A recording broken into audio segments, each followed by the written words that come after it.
Halo, nama saya Kenandia Delgasan Xavier dengan NIM 16324143. Tugas saya dalam perancangan proyek kelompok kami adalah sebagai ketua kelompok, merumuskan latar belakang, rumusan masalah, dan mengisi biodata. Halo, perkenalkan nama saya Elizabeth Syarifania Stiana Bisinglasi, NIM 16324437. Tugas saya dalam perancangan program kelompok kami adalah menentukan metode-metode yang akan kami gunakan dalam pelaksanaan program, lalu menjelaskan gambaran umum masyarakat serta pihak-pihak yang dapat kami libatkan. Halo semua, kenalkan namaku Rizkyano Niko Satrio atau bisa dipanggil dengan Tito dengan NIM 163244-25. Dan di sini tugas satu dalam perencanaan kelompok kami berupa yang pertama itu membuat konten kegiatan kelompok, dan juga aku membuat jadwal kegiatan pelaksanaan program kami. Terima kasih. Halo, perkenalkan nama saya Revania Zahra dengan NIM 16324239. Tugas saya dalam perancangan proyek kelompok kami adalah membuat rancangan anggaran biaya. Halo, nama saya Regina Widya Danaganijan dengan NIM 16324095. Tugas saya dalam perancangan proyek kelompok kami adalah membuat tujuan, membuat manfaat, membuat poster, serta membantu merancang video.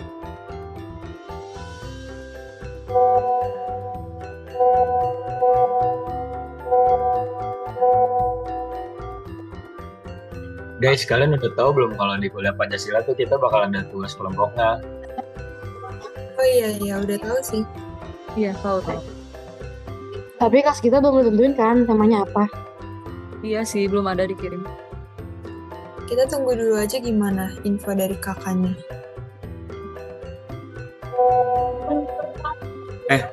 Udah dikasih tema nih sama kakak asisten dosen kita ternyata.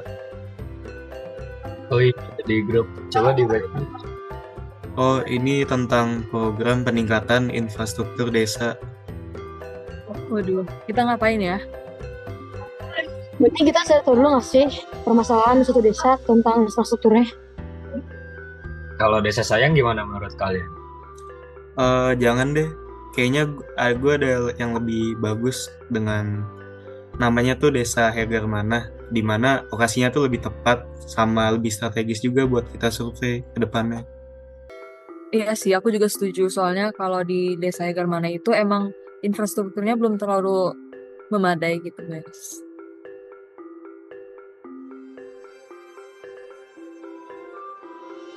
Halo, ini adalah perjalanan singkat dari YTB Kampus Jatinangor menuju Desa Hegarmana. Kami kelompok 4 telah berdiskusi dan memutuskan untuk memilih Desa Hegarmana sebagai desa yang akan kami telusuri. Kami akan mencari tempat yang cocok dengan tema kelas kami, yaitu program peningkatan infrastruktur desa. Yuk ikutin perjalanan kami menuju Desa Hegarmana.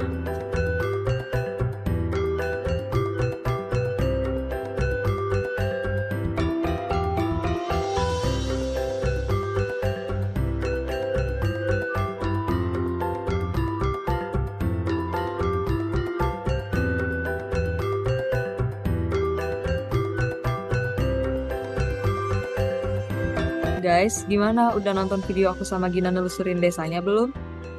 Udah. Ya guys, tadi aku sama Cek udah lewatin desa yang jalannya lumayan kecil. Susah deh kayaknya buat dilaluin sama mobil. Ih, bahkan tuh, mungkin mobil tertentu aja yang bisa lewat, Gian. Jembatan di Desa Egarmana yang ada di tadi ya? Iya, yang di bawahnya ada sawah. Kalau dilihat-lihat, bahaya nggak sih guys jembatannya? Bahaya gimana tuh, Nan? Iya, soalnya jembatan setinggi itu tapi nggak ada pagar pembatasnya di samping-sampingnya. Kalau dipikir-pikir, iya juga ya. Guys, kalau proposal kita mengenai jembatan itu masih masuk ke tema nggak ya? Bentar. Aku pastiin dulu nih. Jembatannya masuk ke desa mana ya? Oke.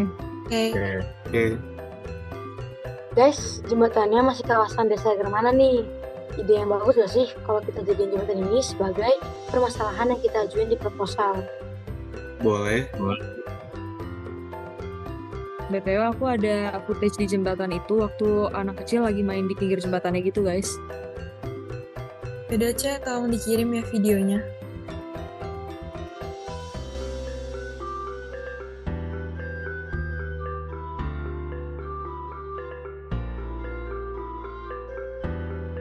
Oke lah, gas.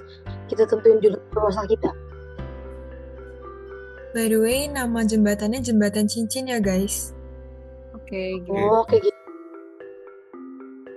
Oke guys, gimana kalau judul proposal kita berarti pemasangan pagar pada jembatan cincin Desa Hegermana RW 11. Boleh.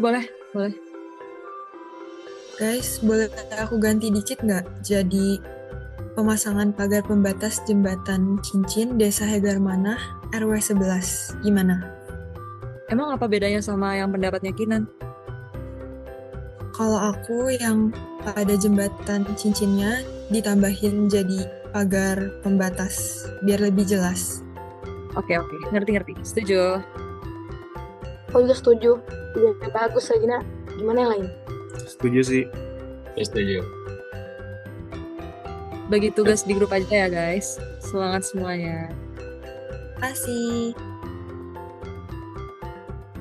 Judul proyek Pancasila kelompok kami adalah pemasangan pagar pembatas jembatan cincin di Desa Hegermana RW 11. Adapun pihak-pihak yang dapat kami libatkan dalam pelaksanaan program tersebut yaitu yang pertama, Bapak Ade Rahmat sebagai Kepala Subbagian Administrasi Umum Kantor Kecamatan Jatinangor, yang kedua Bapak Atang sebagai warga desa setempat, lalu ada Kinandio Adelesan sebagai Ketua Kelompok dan juga Revania Zahra, Regina Widyadana Ganijan, saya Elizabeth Sheryl, serta Rizkyano Niko Satrio sebagai anggota kelompok.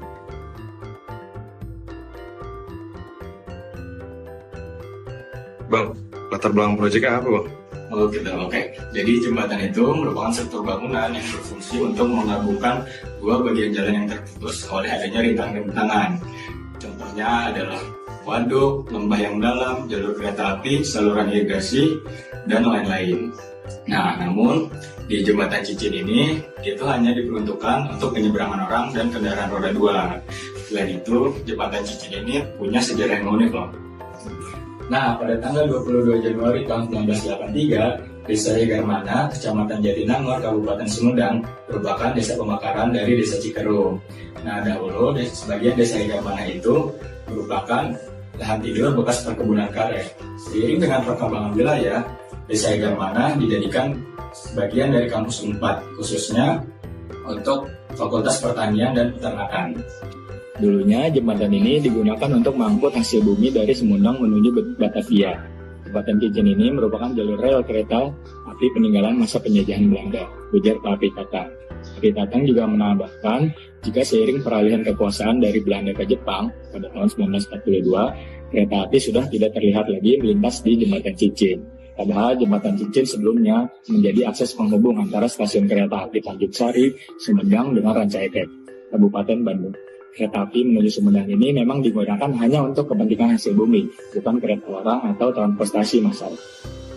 Sangat penting bagi para warga, terutama dengan banyaknya anak, untuk bisa merasa lebih aman dan nyaman saat melewati jembatan cincin.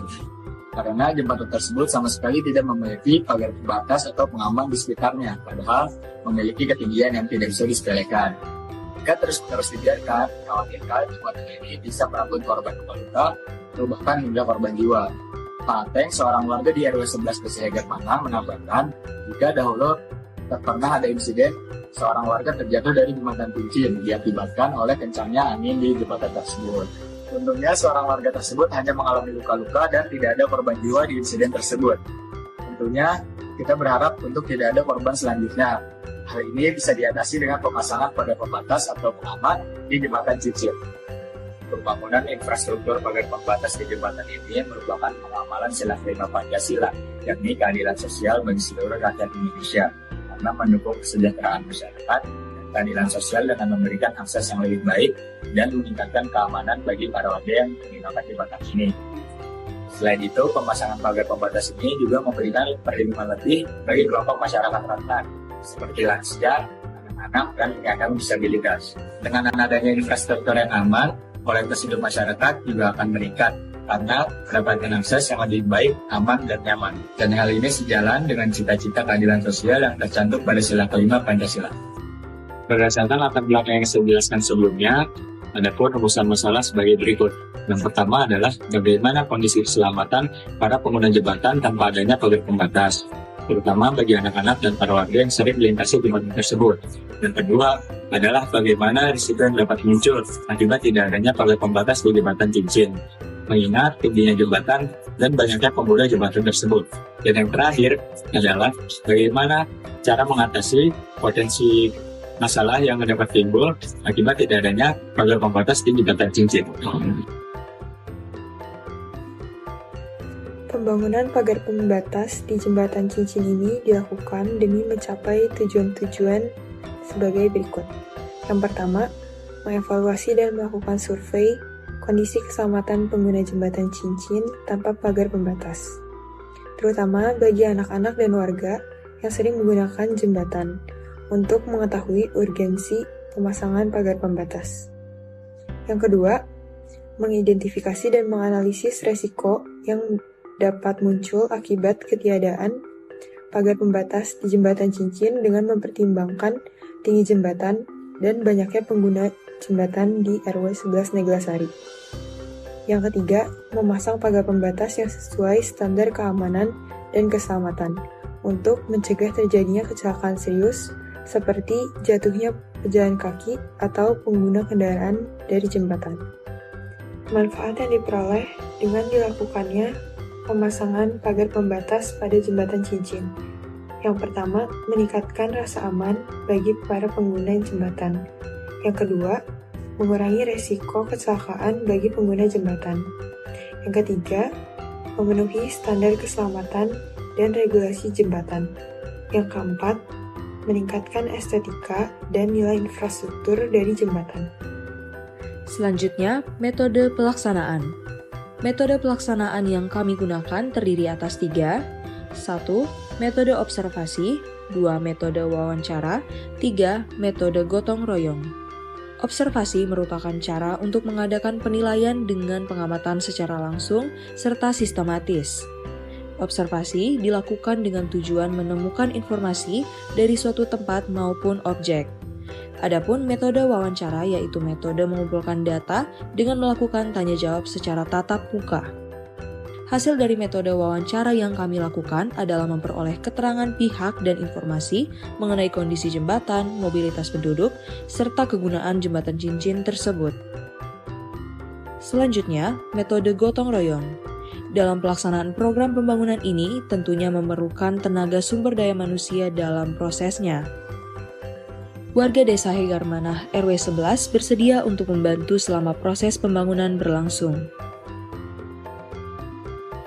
Demikian video yang sudah kami buat yang merupakan tugas proyek video Tapak Liman dari kelompok kami. Semoga dengan adanya pembangunan pagar jembatan ini yang akan kami lakukan dapat berguna dan bermanfaat bagi masyarakat desa setempat. Akhir kata, saya ucapkan terima kasih.